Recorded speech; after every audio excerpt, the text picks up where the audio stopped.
What is up, Buckeye fans? Welcome back to another episode of Locked On Buckeyes for the Locked On Podcast Network. I'm your host, Jay Stevens, also the host of the Jay Stevens Podcast, and today's episode is brought to you by Built Bar. Go to BuiltBar.com and use promo code LOCKED15, and you will get 15% off your next order. It is Monday, April 5th in the year 2021. And guys, we're getting closer and closer and closer to the spring game, which many of us have been looking forward to watching. And there is some news about 3 players that came out over the weekend that was very, very important. As always, you can follow me on Twitter at JStevens07. You can also follow the podcast on Twitter as well at Locked On Buckeye. Lined up for today in segment 2. We'll talk about a couple possible position changes and if they're good or bad for these 2 players. Segment 3, we have had our first black stripe taken off in the 2021 calendar year. We begin today's show talking about some possible position changes for a couple players, G. Scott Jr. and Demario McCall. You guys will probably remember during the season, maybe after the season, talking about McCall and what I think will happen with him at his college playing career. Will he stay at Ohio State? Will he end up transferring out somewhere?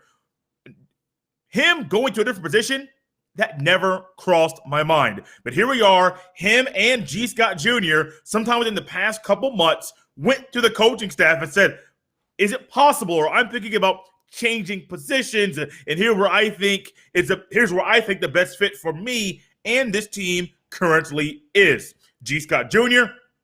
going from wide receiver, possibly going from wide receiver to tight end, and Demario McCall going from wide receiver or slot receiver to cornerback. I remember, a little story time for you guys today to start the show off. I remember I was in high school, I believe it was my junior or senior year, one of the two. Offensive lineman. Sophomore year, I broke my hand, so I was the center, 7th grade, 8th grade, and freshman year. And then sophomore year, broke my hand, so I couldn't play center. Right-handed, broke my right hand, couldn't snap the ball, so your boy had to change positions. Went to right guard or left guard interchangeably, but due to me having an injured hand, the coach ended up putting somebody else in my spot, and he said he was being very, very cautious, very basically making sure and helping me recover from the broken hand that I had. Well, what ended up happening was go to junior year, and I forget if it was junior or senior, but somewhere along the way, I said, Coach, can I change positions? I want to play, and I have realized that I have been put in the second spot in the depth chart instead of the first spot on the depth chart, and I think that right now it's best for me, because I want to play on the field, to change positions. So I went from an offensive lineman to a defensive lineman. Never in my life, ever have played D-line ever in my life. I didn't start playing football until I was in 7th grade. Because I missed soccer signups in the fall year, right before 7th grade year started. They were in the middle of I don't think they had 2-a-days in middle school. They were in the middle of training camp, basically, training camp in middle school. You guys get the idea. So I said, Coach, can I change positions in high school? He said, sure. Only one spot for me to go. I wasn't fast enough or quick enough, didn't have long enough arms, or I wasn't even tall enough to be a D-end, so D-tackle it was. So I understand what these young men are going through and the thought process, because all they want to do is get on the field. G. Scott Jr. goes into the wide receiver room, and he's like, man, my goodness, there's so much talent. From the older to the guys that are my age to the newcomers, there's so much talent. Demario McCall realizes something just hasn't clicked. I don't know what he's talented, he's fast. You would think possibly a returner at the 5'9", 195-pound frame that he has. No, hasn't happened. So I'm not sure what, either mentally, I don't think it's physical. I don't know what it is as far as why he has not been a successful or even been able to attempt to be successful there. He's not a running back, not a receiver. So it's kind of makes sense for him to think about this. But when you're thinking about a possible position change, a couple things go into your mind. Number one, doesn't make sense. Doesn't make sense for G. Scott Jr. to go from wide receiver to tight end. What are the variables? What are the intangibles? What is a learning curve? What about his own body? These are all things that we'll discuss in the very next segment in regards to that particular individual. Demario McCall, timing is everything. You have a sophomore or redshirt. You have a sophomore in G. Scott Jr., and Demario McCall is a grad transfer or basically a sixth-year senior. I'm trying to figure out all these different technical terms to call him. He's a sixth-year senior. Last year was his fifth year. Got an extra year of eligibility due to the Rona. And here we are. Demario McCall is still an Ohio State Buckeye football player. So, yes, there are some good things that go into this. There are some bad things that go into this. But all in all, it could be a win-win for everybody involved. For Scott, he wants to get on the field. For McCall, he wants to get on the field. How is he going to do that? Possibly a position change. And this is a time to attempt to do so. You get few months. This is April. So you have May, April. You have, May, June, July, August. Right before the beginning of the season. So you get all those months to work on your footwork. The footwork is different from receiver to tight end and receiver to cornerback. You get all that time to learn the plays. You get all that time to work on your craft. All that time to figure out how to read a different position, how to react at a different spot on the field. You get all of that time to do those things, and the timing could be perfect. Is it too little, too late? Does it make sense for them to go down this road? These are all things that maybe you may have thought about. I saw on the Twitter, the people are saying G. Scott Jr. at tight end. That's amazing. Yeah, it would be. There are a few details about him going to receiver that have me a little cautious, at least right now. Long term, might work out. But short term, immediately, spring game ball, if we see him there, I don't know how productive it'll be right off the bat. Why, you may ask? Stick around. You'll find out. But first, check this out. BetOnline is the fastest and easiest way to bet on all your sports action. Football might be over, but NBA, college basketball, and even the NHL are in full swing. BetOnline even covers awards, TV shows, and reality TV. Real-time updated odds and props on almost anything you can imagine.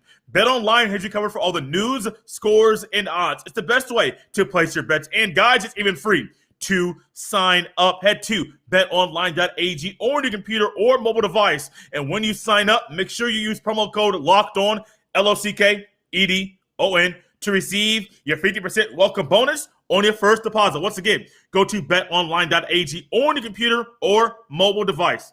And when you sign up, make sure you use promo code LOCKEDON to receive your 50% welcome bonus. BetOnline, your online sports book experts. Get all the sports news you need in under 20 minutes with the new Locked On Today podcast. Host Peter Bukowski updates you on the latest news in every major sport with the help of our local experts. Follow the Locked On Today podcast on the Odyssey app or wherever you get your podcast. If this is your first time listening or watching the podcast, I want to say welcome. Or if it's your first time in a long time watching or listening to Locked On Buckeyes, I want to say welcome back. Make sure you subscribe to Locked On Buckeyes, the new YouTube channel. Go there, subscribe. You can get the show there via video, WKYC, their YouTube page, get the video there, or WKYC.com also has a video of the show. The show is expanding, reaching more people. Subscribe so you don't miss a beat because Locked On Buckeyes drops a fresh new episode for you every Monday through Friday. Position changes. They're good. They can be amazing. Timing is everything. We'll go with the younger, then go to the older. Sometimes you say older first or let the elder go first, but I want to spend a little time with G. Scott Jr. first, 6'3". The roster that I saw said 210 pounds. That was the official roster that Ohio State put out, the spring roster. I have seen him say that he's doing everything to maintain 215. I've also read that he has said he is a few Big Macs away from 225. So I don't know when the official weight was put out. I don't know how much weight he has gained during spring practice. I don't know if 225 is tomorrow, today, 5 weeks from now. I don't know. But I do understand there's a difference between 210, 215 to 225. However, 6'3", decent height. But you're playing Big Ten football. You're playing football with the big boys. Tight ends, they have to do something that's a little word called BLOCK, block. 225 against 280, against 290, against 240, that's quick. Against 235, that's quick and stronger than you. 225 frame, not that hot to me. 215 frame, not too hot to me. 210 frame, not too hot to me either. Now, one thing I say about him, and I want to start on him first, is because if G. Scott Jr. goes down this route and he says, I want to stick at tight end, I think this is going to be good. I think Kevin Wilson can teach me how to block on the line of scrimmage. I think there will be plays that'll be different from what we have seen last year that can help me. Will he be a Shannon Sharp-esque tight end? We'll have to wait and see. I don't know. I am not sure. But G. Scott Jr. going this route at the young age that he is, let's just say there's 2, maybe 3 more years of G. Scott Jr. He goes to tight end this year. He's more prevalent or more prominent in the offensive scheme next year. Long-term goal, long-term wise, this could make sense. But as I have seen on the Twitter, and I don't chime back and I don't talk back and I don't get in long disputes, at least not yet, with many of you on the Twitter in regards to what your thought process is or analysis is about the team. That may start soon because I was very cautious about this move here for G. Scott Jr. Yes, a position change, I understand that. But buddy, you are small for a tight end, not just in the Big Ten football in general. You are small. The positive about this is there's 2 of them. One, he has time to build the muscle to get stronger, not put on fat, but put on the muscle to bulk up and to get a whole lot stronger so that when he comes out there to block, because he will be on the line, not right up on the line or one step back, he will be somewhere right there in a 2-point stance. What will happen when that happens? I think his weight will be up. I think he'll figure out ways to block the defenders because blocking for tight ends in Ohio State's offense is very, very important. But also, there will be different wrinkles with the offense, the offensive scheme, play calling that G. Scott Jr. at tight end could really help them and aid them move the ball down the field. One of the things that I have been very critical of when it comes to Ohio State's offense is their lack of use with the tight end. So if I'm a tight end or if I'm a player at Ohio State, yes, we know Cade Stover did it. I think he'll be just fine. I honestly think he'll be just fine. But I am a little hesitant to say you want to go from a position that's very productive and you want to go to a spot that's not very productive at all. Really only got utilized properly in one game last season. Hope it makes sense. I hope it works out. I truly hope it works out. The long-term effect of this, I'm more okay with this one, or it makes more sense long-term. If it was a short-term thing like Demario McCall, where you're about to be out of here after 1 year, I would have said, nah, buddy, stay where you're at. Don't do that, or go to defense. Don't try and go to tight end from right now to the fall. No, don't do that. But I'm not calling the shots. This is just me. When it comes to Demario McCall, and him going from wide receiver or running back, whatever spot you would have put him at, possibly going to cornerback, 2 words come to my mind. Bout time. If I am McCall and I saw what Ohio State had last year and the lack of experience in the secondary, and you have a Sevyn Banks, you have a Shaun Wade, you have a Marcus Williams, and you have guys there that are there, but Wade's the only experienced one. We kind of knew going into the season that Sevyn Banks was going to be the other starting cornerback. But there's so much that goes in to just being a newcomer. And McCall knows college, knows how to read, knows a few things that the other guys don't know about playing in college football. Last year to me would have been the year. But the transition for him from wide receiver to corner, I think it won't be as difficult as you might think. His body doesn't have to change. 5'9", 195. He has the speed.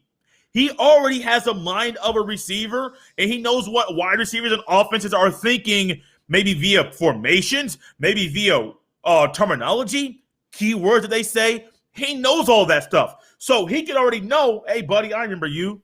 Hold on. No, dude, look, it's like you haven't been out here before. Yeah, I know, but I've been looking at you for the past couple of years. I know your move, maybe better than you know your move. I got you here. So it's kind of a head game that he could play with these young men. But for McCall, it's maybe a little bit about time. I don't want to say too little too late, because I do think with the injuries that Ohio State has had and the ability that Ohio State has had to really just find a way to plug people into these holes, for McCall, the only thing that comes into my head, about time. And I think I'm higher on this one than G. Scott Jr. in the immediate future. I think McCall could stay there the entire season. Scott Jr., will he stay there the entire season, or will he go back at wide receiver? I don't know. But one thing, I'll close out with this with Scott Jr., and one thing that I like about him staying at Ohio State, even though there's so much competition in the Ohio State wide receiver room. In college basketball, there are over, I believe the number I saw was 1,145 people in the transfer portal. Now, that was over last weekend. I believe it was Friday. There have been a lot of people that were in the portal that have committed to play at other places. One of them we'll talk about tomorrow in regards to the basketball team. So I get it. You want to leave. Some guys want to leave just because they want a new spot. A lot of guys are in there because they don't want to compete for a spot at all. They don't want to compete. They say, "Oh, the road's too rough. The terrain is not up to par for where I want to be. I'm going to be gone on the first thing, smoking out of town." So they're in the transfer portal. 1,100 people, and the season just ended. That's a lot. A lot. And Scott Jr. had every right, and in his own ability, he could have gone there. He could have gotten to the transfer portal, not lost a year of eligibility, gone somewhere else, and played wide receiver. But he didn't say, "No, coach, I'm going to be gone. I think it's best for me to transfer." He said, "Coach, help me learn a new spot.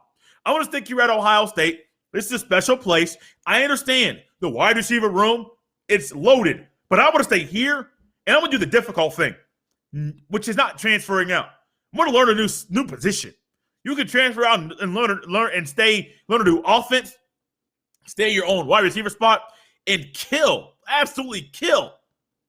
He said, "Coach, I want to stay right here in Columbus." I like that mentality. I like that. That's a battle. That's a consistent battle. That's grinding of the gears in your brain and your mind. Scott Jr., I like that thought process. You know what else I like, guys?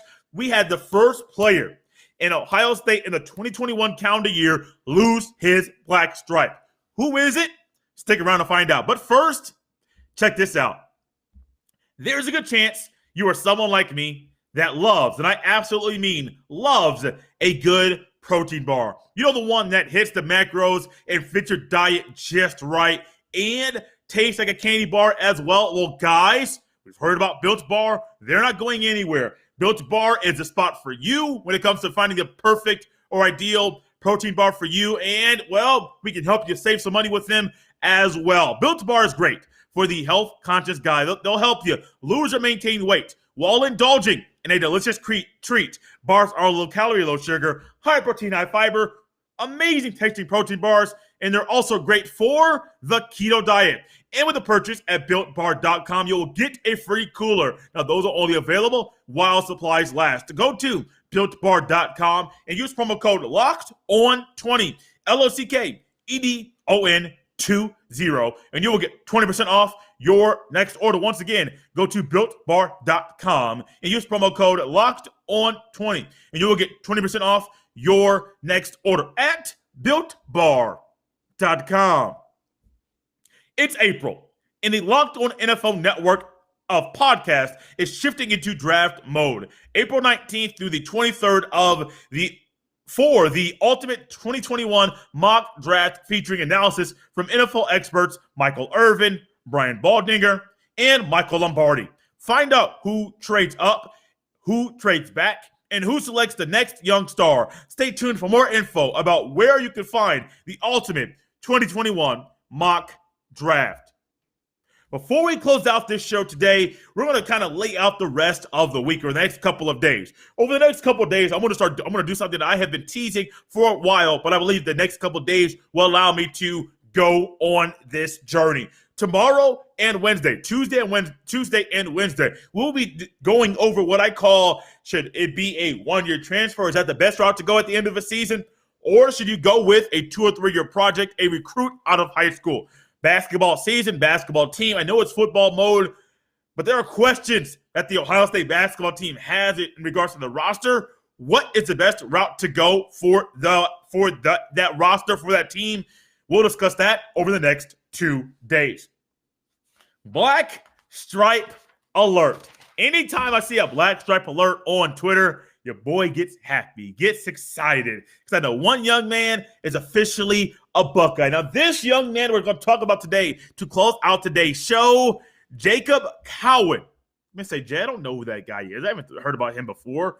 Redshirt freshman, 6'4", 280-pound defensive tackle. Listed at D tackle. Came out possibly going to be a defensive end, but listed at D tackle at Ohio State, number 93, at a Providence Day School in Charlotte, North Carolina. Rated as a 4-star prospect by every major scouting service, a top 150 recruit nationally, the nation's number 15 ranked D tackle by 24/7 Sports. And as I said earlier, projected as a DN, but currently listed as a defensive tackle. So you might be thinking, Jay, why is something so interesting about this young man? Losing his black stripe this early. What happened with him? Well, Cowan was on the team last year. He ended up being an early enrollee, missed all 8 games last year, was listed as unavailable for all 8 games last year due to injury. Injured, Ohio State tradition, you're not going to lose your black stripe if that's the condition that you're currently in. Not a knock, just the rule and the standard that has been set. So Mr. Cowan hasn't lost his black stripe, but now he has. And early on in spring practice, I think a week and a half in, losing the black stripe, it's amazing. I like this a lot. A few interesting things about Mr. Cowan that I think Buckeye fans will grow to enjoy. One, some stats from his high school career. He had 72 tackles, 14 TFLs or tackles for loss, 10 sacks, 20 QB hurries, 4 forced fumbles, 1 fumble recovery, and 1 touchdown in 2008 as a junior. He also had 57 tackles, 17 TFLs, 12 sacks, 37 quarterback hurries, 3 forced fumbles, and 1 interception his senior year in high school. He earned all-conference, all-state, and all-American honors as well. He helped Providence Day and head coach Adam Hastings win the NCISAA state championship in 2019. Another thing, we talk about position changes and how this may roll with him. He played the end and tight end at Providence Day School. So will he stay at D tackle? Will he be up D end? Will he be going to the tight end side? I don't know. 280, don't think he'll be going back to the other side of the ball. But as we have seen recently with with the Ohio State defensive line, if you can play multiple positions, if you can go inside, I don't know why I went outside first with my hands and inside. If you can go inside or outside, inside or and outside, that's ideal for this front. And this young man, going from what he did in high school to what we believe or hope he can do as a Buckeye right now. One, first thing, lose your black stripe. Check it off the board. Number 2, find your role and dominate. Find your role and dominate. It's the same thing I would say about so many other athletes that come to Ohio State to play football. Find your role and dominate. And on that note, we're going to wrap up today's show. Guys, this was fun. This was a lot of fun today, getting back into the groove. New YouTube channel. More people can watch the show. More people can view the show. My suggestion, go subscribe to the YouTube channel. Search Locked On Buckeyes. Find the channel. Subscribe to it. Help the show grow. You may be somebody like me that's an audio podcast person that listens to it. I have already subscribed to it myself. I suggest you do it as well. At least let's help the show grow. Guys, you guys can always follow me on Twitter at jstevens07. Send your emails to me, jstevens317@gmail.com. 5-star reviews, fill up the review section on Apple with 5-star reviews. Come back tomorrow, come back Wednesday, Thursday, and Friday, every day of the week. Locked On Buckeyes has you covered, keeping you up to date with what's going on with your Ohio State Buckeyes.